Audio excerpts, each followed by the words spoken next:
आणि strict warning होती की रडवायचं नाही. त्याच्यामुळे मी थोडासा विनोद निर्माण करण्याचा प्रयत्न करते आणि 3 मिनिटच घेते. एखाद सेकंद इकडे तिकडे होऊ शकतो. मी करते, तुम्ही घड्याळ लावा.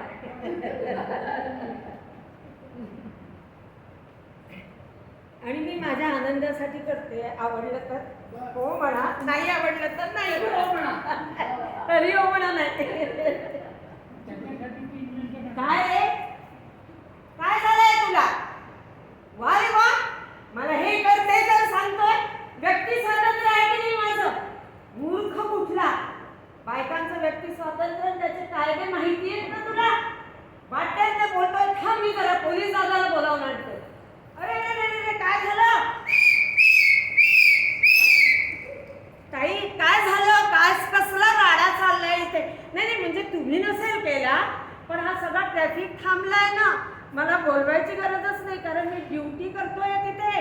हा सगळा ट्रॅफिक थांबला. काय झालं? अहो दादा, हा माझ्या व्यक्ती स्वातंत्र्यावर इतका घाला घालतोय, याला ताबडतोब तुम्ही पोलीस स्टेशनमध्ये न्या. आणि मी तर म्हणते जेल पण करा. मला कोणीही काहीही सांगू शकत नाही, कारण मी आजच्या काळातली कमावणारी स्वतंत्र स्त्री आहे आणि माझ्या मागे खंबीरपणे न्यायालय उभं आहे. त्यामुळे मी वाटेल तसं वागू शकते. हा कोण होतोय मला सांगणार? काय रे, काय तू ताईंना काय त्रास दिलास? सांग मला.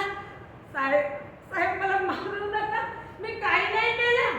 साहेब यांनीच मला बोलावलं. हा म्हणजे मी कॅबवाला आहे, यांनी मला बोलावलं, या माझ्या कॅबमध्ये बसल्या. मी फक्त एवढंच म्हणालो की सीट बेल्ट घाला. मी अजून काहीच नाही बोललो. आणि मी पण त्या नव्हत्या घालत तर चूप राहायचं.